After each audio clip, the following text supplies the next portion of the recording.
अनन्या के आज के अंक में प्रसिद्ध समाज सेविका डॉक्टर उमा तुली की कहानी उन्हीं की जुबानी। आपसे बात कर रहे हैं अमित अरोड़ा। डॉक्टर उमा तुली, इस समय अगर हम भारत की कुल आबादी को देखें तो उसका लगभग 4 से 5% हिस्सा उन लोगों का है जो शारीरिक व मानसिक रूप से अक्षम है। आपने दशकों उनके अधिकारों के लिए, उनकी प्रतिभा को निखारने के लिए काम किया है। क्या लगता है आपको मौजूदा दौर में डिफरेंटली एबल्ड लोग कितना जुड़ पाए हैं मुख्य धारा से? मेरे विचार से तो पिछले 10-15 साल में बहुत ही अंतर आया है। जो एक आए बेचारा एटीट्यूड हुआ करता था और एक कोने में बिठा दिया जाता था, अब वो सब नहीं है। लोगों को अधिकारों का ज्ञान होने लगा है। बहुत सी सुविधाओं के स्थान अब हैं जहां उनको मोबिलिटी एड्स दिए जाते हैं। सरकार ने कई बड़े बड़े कदम उठाए हैं। नेशनल ट्रस्ट एक्ट बनाया है, राष्ट्रीय एक्ट बनाया और डिसेबिलिटी एक्ट जो मदर एक्ट है वो तो है ही। इन सब एक्ट्स की वजह से जागरूकता भी पैदा हुई है, एक्ट की चीजों का इम्प्लीमेंटेशन भी हुआ है। यहाँ तक कि अब हर स्टेट में एक डिसेबिलिटी कमिश्नर अलग से अपॉइंट हुआ है। यूनियन टेरिटरीज में भी डिसेबिलिटी कमिश्नर की स्थापना की गई है। तो उसमें कोशिश ये हो रही है कि एक पूरी टीम पूरे देश में बन गई है जो डिसेबिलिटी एक्ट को इम्प्लीमेंट कर रहा है। मेरे विचार से तो मेन स्ट्रीमिंग अब इस हद तक हो गई है कि हर स्कूल में अब एडमिशन बिकॉज ऑफ डिसेबिलिटी रोकी नहीं जाती। इस इंक्लूजन के लिए रेगुलर स्कूल्स को भी डायरेक्शंस दिए जा रहे हैं कि इंफ्रास्ट्रक्चर डिसेबल फ्रेंडली हो, टीचर्स की ट्रेनिंग हो, learning and teaching material disable friendly हो, ट्रांसपोर्ट भी ऐसा हो जिसमें व्हीलचेयर यूजर्स जा सकें। देखने में आ रहा है हर तरफ के लोग इतने जागरूक हो गए हैं कि जहाँ है उसको एंजॉय कर रहे हैं, जहाँ नहीं है उसकी डिमांड कर रहे हैं। बिल्डिंग लॉज भी बदले जा रहे हैं। कंप्लीशन सर्टिफिकेट नहीं दिया जाएगा जब तक बिल्डिंग डिसेबल फ्रेंडली नहीं होगी। एग्जिस्टिंग बिल्डिंग्स को भी बहुत ज्यादा बैरियर फ्री एनवायरनमेंट के लिए कहा जा रहा है ठीक करें। तो ये कहना अब सही नहीं है कि लोगों का नजरिया अभी भी वो है। ये जरूर है कि जितना काम हुआ है अभी सफिशिएंट नहीं है, क्योंकि हमारी जो जनसंख्या है उसकी एक लार्ज परसेंटेज विद डिसेबिलिटी है। तो जो हम कर रहे हैं वो उतना नहीं है जितना होना चाहिए, पर होना शुरू हो गया है। तो हमें आशावादी होने के नाते ये देखना चाहिए कि लोग अब इस तरफ अग्रसर हो चुके हैं और बहुत जल्दी ये समय आएगा कि हमारे टीचर्स ट्रेंड होंगे, हमारे स्टूडेंट्स हर स्कूल में जा सकेंगे, कॉलेज में जा सकेंगे और ऐसे स्टूडेंट्स जो विद डिसेबिलिटी हैं अच्छी एजुकेशन पाकर जाहिर है कि एम्प्लॉयमेंट भी उन्हें दी जाएगी। और अगर आपको मैं एक छोटी सी एपिसोड बताऊं एबिलिम्पिक्स की, तो आपको हैरानी होगी कि इंटरनेशनल लेवल पर हमने हिंदुस्तान में एबिलिम्पिक्स को इंट्रोड्यूस किया। पहले रीजनल हुए, नेशनल हुए। एबिलिम्पिक्स जो है वो स्पोर्ट्स नहीं है, ये ओलंपिक्स ऑफ वोकेशनल स्किल्स है। 33 कंट्रीज के 1500 से ज्यादा लोग आए थे और चारों डिसेबिलिटी के थे। तो उस समय जब लोगों ने बच्चों को जिनके दोनों हाथ नहीं थे पैर से कंप्यूटर चलाते देखा, जो टोटली ब्लाइंड थे उनको प्रोग्रामिंग करते देखा, जो मेंटली चैलेंज थे उनकी एक्सीलेंट पेंटिंग्स देखी, स्पीच एंड हियरिंग को अच्छी सी फोटोग्राफी करते देखा, तो उन्हें लगा कि अरे असली हैंडीकैप तो हमारे माइंड में है।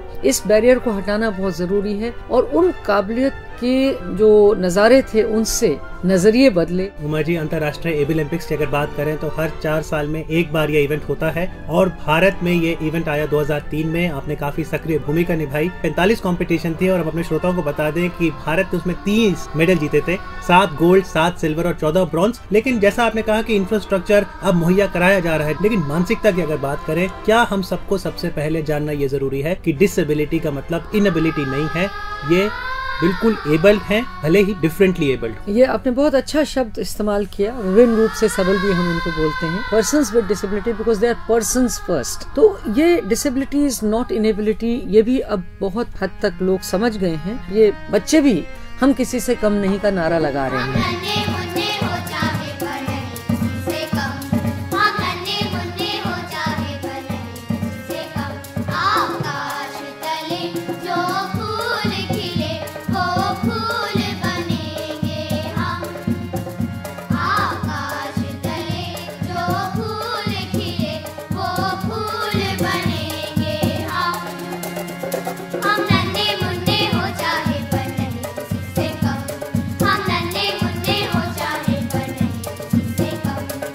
मैं आपको स्कूल का ही एग्जाम्पल देना चाहूंगी। जब मैंने 1981 में पेड़ के नीचे 30 बच्चों का स्कूल शुरू किया था, उसमें 15 बच्चे ऐसे थे जो विद डिसेबिलिटी थे, 15 ऐसे थे जो नॉन डिसेबल्ड थे। माता पिता ये कहा करते थे, ये मैडम तो पागल हैं, ऐसा कभी हो भी सकता है कि एक साथ पढ़ाया जाए।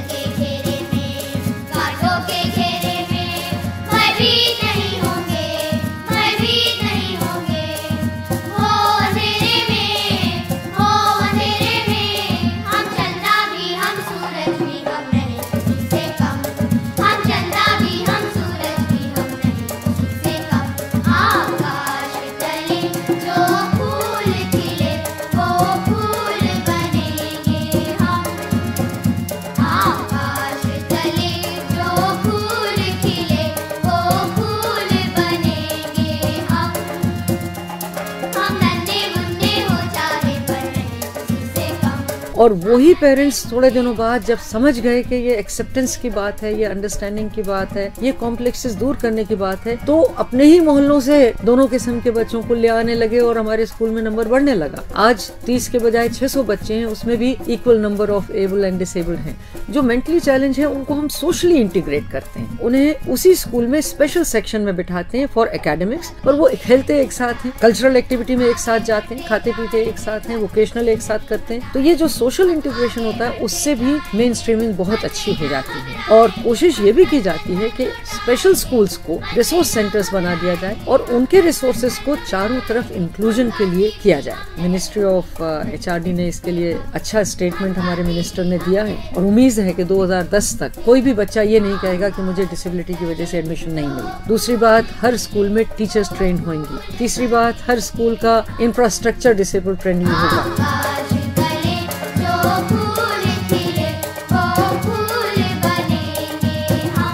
यदि कोई व्यक्ति है जो शारीरिक रूप से या मानसिक रूप से अक्षम है, कई बार वो भी हताश हो जाते हैं, उन्हें आप क्या कहना चाहेंगी, क्या करना मैं उनको बताना चाहती हूँ कि अब हमारा चीफ कमिश्नर का दफ्तर है, उसमें बाकायदा एक अदालत है और वो जज का काम करते हैं। तो जितनी भी इस किस्म की ग्रीवांसेस होती हैं, शिकायतें होती हैं, वो वहाँ सुनी जाती हैं और बहुत इफेक्टिवली सुनी जाती हैं। मैं भी जब चीफ कमिश्नर थी 4 साल मैंने ये कोर्ट चलाया था। इनफैक्ट मैंने मोबाइल कोर्ट भी बना लिया था। हम लोग कैंप्स लगाते थे, उसमें हमारा दफ्तर भी साथ में एक तरह से मोबाइल कोर्ट की तरह जाता था। तो जिन लोगों को ऐसी शिकायतें होती थी वो दर्ज करके हम लोग जो उनके कंसर्न लोगों को नोटिस भेजा करते थे, बहुत ही पॉजिटिव स्टेप्स लिए गए और लोगों को उसका रिस्पांस भी अच्छा मिला। मेरे ख्याल से 6800 केसेस हमने 4 साल में सुने थे और उसमें से करीबन 93% केसेस का फैसला भी हो गया था और लोगों के फेवर में हुआ था। ये इसलिए हुआ कि लोगों को पूरी संवेदना है, अंडरस्टैंडिंग है, कंसर्न है और वो कुछ करना चाहते हैं,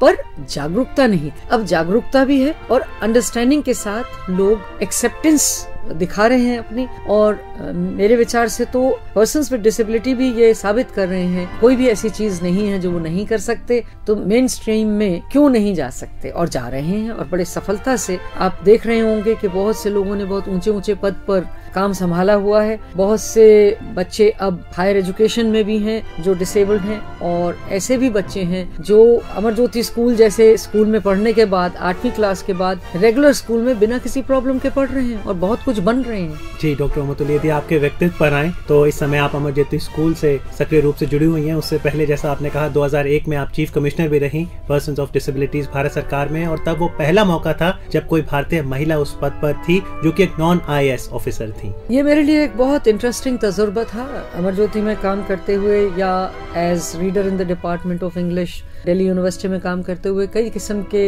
हमारे एक्सपीरियंसेस हुए थे, पर ये खासकर मौका मिला था कि नेशनल लेवल पर जो चीजें हमने एक्सपेरिमेंट की as an NGO eight Amar Jyoti वो इम्प्लीमेंट की जा सकी एट नेशनल लेवल, जिसमें हम सरकार के साथ जुड़कर NGOs को और कॉर्पोरेट सेक्टर को और गवर्नमेंट ऑफिशियल्स को साथ ला सके। तो बहुत अच्छे तरीके से सब काम मिलकर हो सका। और उस समय तक ये भी हुआ कि जो ऐसी चीजें जैसे डिसेबिलिटी कमिश्नर के होने से एक्शन प्लान बनाया और हर साल एवरी 3 मंथ्स मॉनिटरिंग करके उसकी इम्प्लीमेंटेशन की, तो उसमें भी एक ऐसा आनंद रहा कि चारों तरफ के तजुर्बे हुए कि लोग कहाँ क्या कर रहे हैं। मेरे विचार से तो इम्पॉसिबल वर्ड किसी की डिक्शनरी में होना नहीं चाहिए। एक commitment, dedication and will to do things हो तो कोई भी ऐसी चीज नहीं है जो नहीं हो सकती। काम करो जिससे से ऊंचा हो जाए इंसान का, से ऊंचा इंसान का, से ऊंचा इंसान का।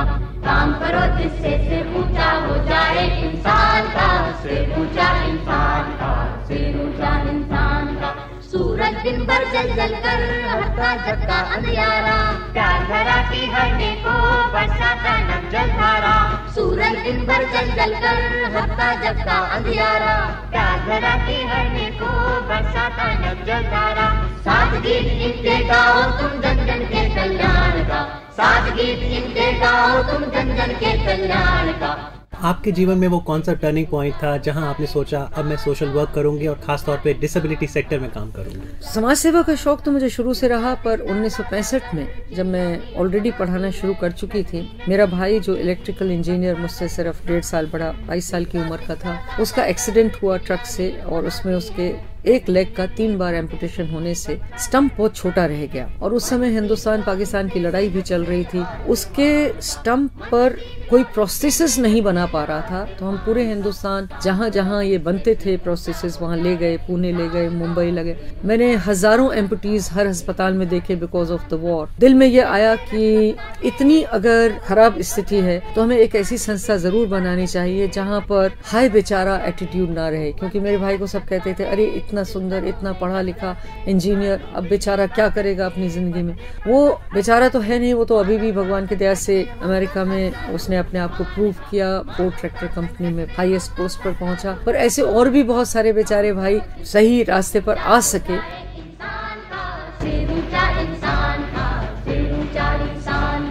काम करो जिससे सिर ऊंचा हो जाए इंसान का, सिर ऊंचा इंसान का, सिर ऊंचा इंसान का।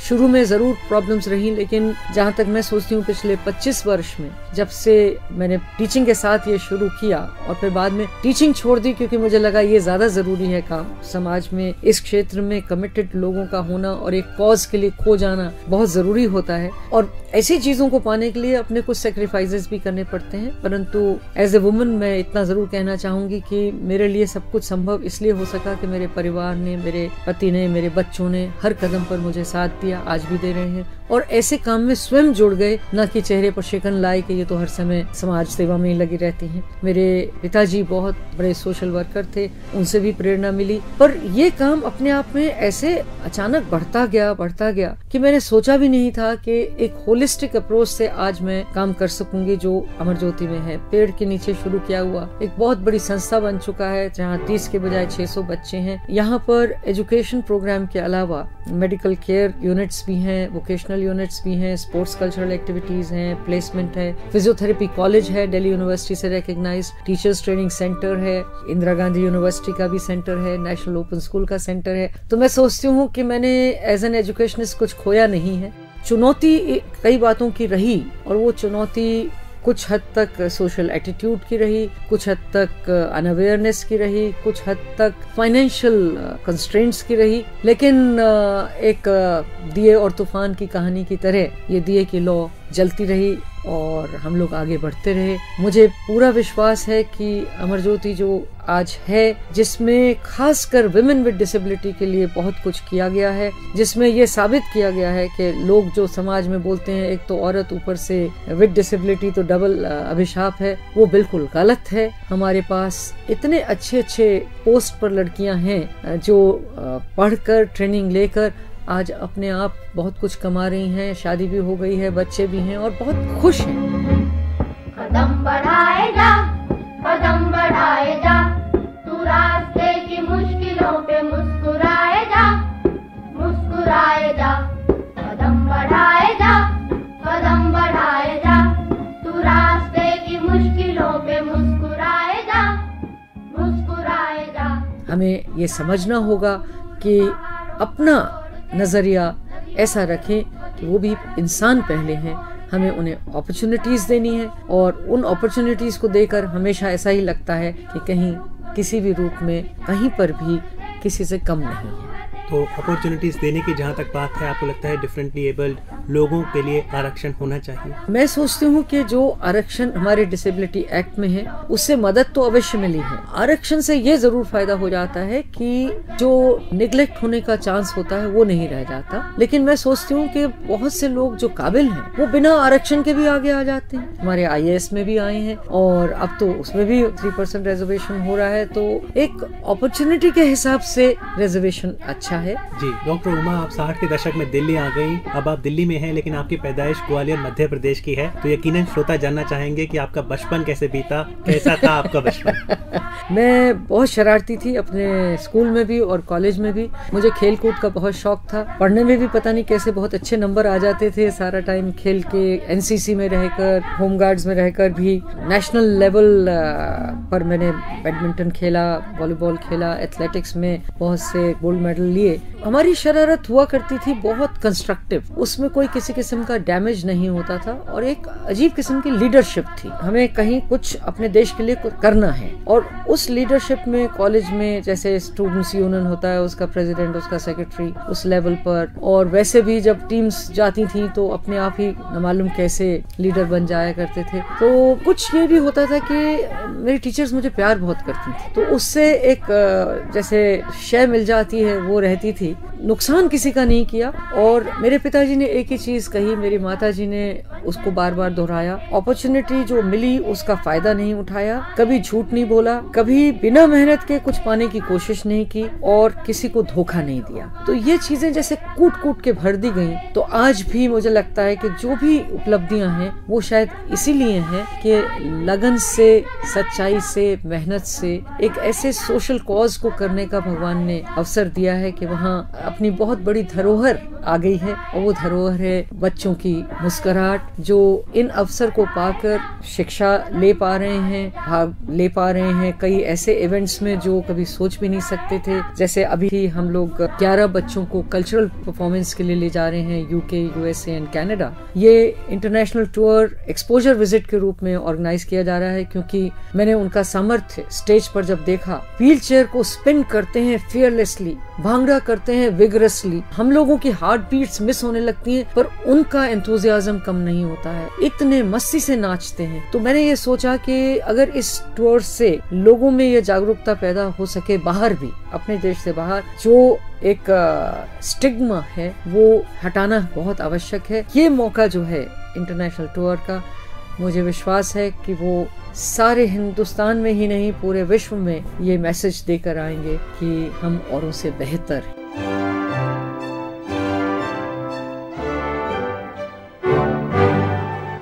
जी, अमर ज्योति के सिल्वर जुबली साल में इस तरह का इंटरनेशनल टूर का आयोजन हो रहा है। लेकिन आपने होम गार्ड्स का जिक्र किया, तो डॉक्टर उमा, होम गार्ड्स की आप कमांडर भी रही और उसके लिए आपको प्रेसिडेंट गोल्ड मेडल से सम्मानित भी किया गया।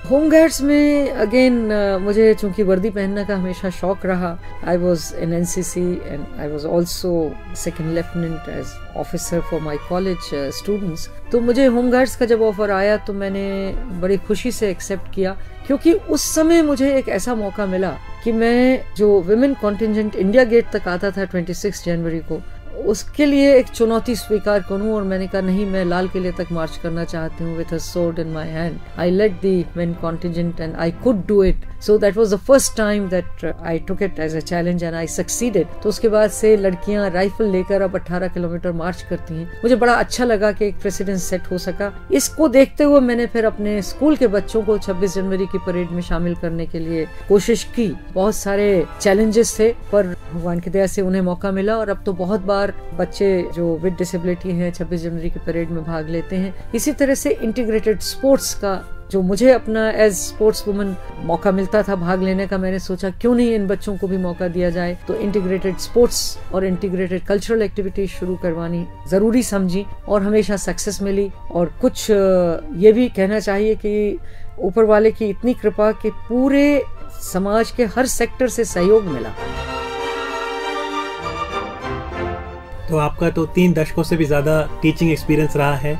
किस तरह से देखते हैं आप रिश्ता टीचर और स्टूडेंट के बीच? किस तरह का अनुभव रहा? कुछ खास यादें? मैं सोचती हूँ कि teacher is the best friend of the student. एक अच्छा टीचर कम्युनिकेटर होकर अपने स्टूडेंट्स को अपने साथ जोड़ सकता है हर काम में, तो बहुत सफल हो जाता है। मैंने अमर ज्योति में जितने भी काम करवाए अपने स्टूडेंट्स के थ्रू करवाए। मेरे स्टूडेंट्स ने डोर टू डोर जाके कंडक्ट किया survey to identify persons with disability, जो अदरवाइज बहुत महंगा हो जाता है, इन्होंने फ्री किया। इसी तरह से स्टूडेंट्स को कैंप्स में इन्वॉल्व किया, स्टूडेंट्स को एक किस्म की सेंसिटाइजेशन की कि देखो ये हमारा फर्ज है। जीवन सार्थक तभी होता है जब हम दूसरों के लिए जीना सीखें। अपने लिए तो सभी जीते हैं, हर घड़ी जीते हैं। तो स्टूडेंट्स में ये जब मोटिवेशन आ गई तो अपने आप में एक मूवमेंट बन गया। तो मैं सोचती हूँ कि मेरा टीचिंग एक्सपीरियंस भी अमर ज्योति को ऊपर लाने में एक बहुत अच्छा तजुर्बा रहा। और सही मायने में तुम अभी भी टीचर की ही तरह बिहेव करती हूँ, क्योंकि हमारे दायरे में हर समय कुछ न कुछ एजुकेशनिस्ट की जरूरत पड़ती है और पुराने तजुर्बे काम आ जाते हैं। और पुराने तजुर्बों में ही क्या आपको वो अनुभव याद है जब डॉक्टर उमा तुली बनी, आपने पीएचडी की? पीएचडी जब मैंने दिल्ली यूनिवर्सिटी से की तब मेरे 2 बच्चे हो चुके थे और मुझे ऐसा लगता था कि ये बिल्कुल असंभव चीज है। पर दिल्ली यूनिवर्सिटी में 13 पीएचडी से उस समय तक, और शायद 2 ही थे जिन्हें फर्स्ट शॉट में डिसर्टेशन अप्रूव हुई थी। तो मैं तो हमेशा ये सोचती थी कि मुझे ये मौका कभी मिल ही नहीं सकता। ऐसे में अक्सर सफल महिला से पूछा जाता है कि दोनों के बीच में बैलेंस किस तरह से करते हैं, कामकाज और घर गृहस्थी। बैलेंस करना बड़ा आसान है। जब जो प्रायोरिटीज थी उसके हिसाब से मैंने किया। जैसे जब बच्चे हुए तो मैंने दोनों टाइम अपनी नौकरी छोड़ दी। जब वो मैनेजेबल हुए तब फिर से नौकरी में आई। इसी तरह से जब मेरे घर में कुछ बीमारी रही मेरे पेरेंट्स इन लॉ की, तो मैंने फिर नौकरी छोड़ दी। मेरे लिए नौकरी प्रायोरिटी नहीं थी, लेकिन मुझे ऐसा जरूर लगता था कि जो मुझे आता है मैं और लोगों को शेयर करने का मौका दूं, इसलिए मैं बार बार काम करने के लिए इच्छुक रहती थी। तो जब बच्चे थोड़े से मैनेज करने लगे तो मैंने फिर से अपनी नौकरी शुरू कर दी। घर में जिस समय जहाँ भी मेरी आवश्यकता होती थी, as a mother, as a wife, as a daughter in law और एज ए डॉटर, मैंने कॉम्प्रोमाइज नहीं किया अपने कर्तव्यों से। और एट द सेम टाइम कुछ एक्स्ट्रा एनर्जी भगवान देता गया तो मैं ज्यादा से ज्यादा काम करती गई, क्योंकि परिवार के सब लोगों ने मुझे पूरी तरह से प्रोत्साहित किया, ये कहकर कि ये सब काम जब अपने घर के कर ही रही है तो थोड़ा हमें भी कोऑपरेट करना चाहिए, क्योंकि ये जो बाहर काम करने जा रही है ये अपने स्वार्थ के लिए नहीं जा रही है, ये निस्वार्थ सेवा के लिए जा रही है। काम और घर के सारे कर्तव्य निभाते हुए क्या अपने लिए भी आप समय निकालती थी, और ऐसे में आपको क्या करना अच्छा लगता था? मुझे अपने लिए समय निकालने का कभी सोच भी नहीं आया, आज भी नहीं है। मुझे यही नहीं पता लगता कि सुबह कब हुई, शाम कब हुई, और अच्छा लगता है कि दिन बड़े आराम से व्यस्त होकर कटता है। जहाँ तक आराम का सवाल है, मुझे काम में ही इतना आनंद आता है कि मुझे आराम का ध्यान ही नहीं आता है। जब सबके साथ इंटरेक्शन में शेयर करने का मौका मिलता है कि हम कितना कुछ कर रहे हैं, आप भी जुड़ जाओ, तो अपने आप मेरे साथ कारवां बनता जा रहा है और मेरे विचार से तो काम भी आसान होता जा रहा है। तो अगर कुछ खाली समय आपको मिले तो आप क्या करना चाहें? मैं तो जो भी खाली समय मुझे मिलता है उसमें ज्यादातर उन बच्चों के साथ समय बिताना चाहती हूँ जिन्हें एक क्वालिटेटिव टाइम की जरूरत है, उन लोगों के साथ जो उन्हें प्यार करते हैं। मुझे बच्चों से बहुत प्यार है। खाली टाइम में अपने घर में भी मैं अपने ग्रैंड चिल्ड्रन को बहुत ज्यादा टाइम देना चाहती हूँ, जिससे एक प्रोटेक्शन, एक लव, कंसर्न की फीलिंग उनको मिल जाए। और कोई भी बच्चा जब ये समझ लेता है कि मुझे प्यार करने वाला मेरे पास है, तो वो अकेला नहीं अपने आप को महसूस करता, उसकी प्रगति अपने आप होने लगती है।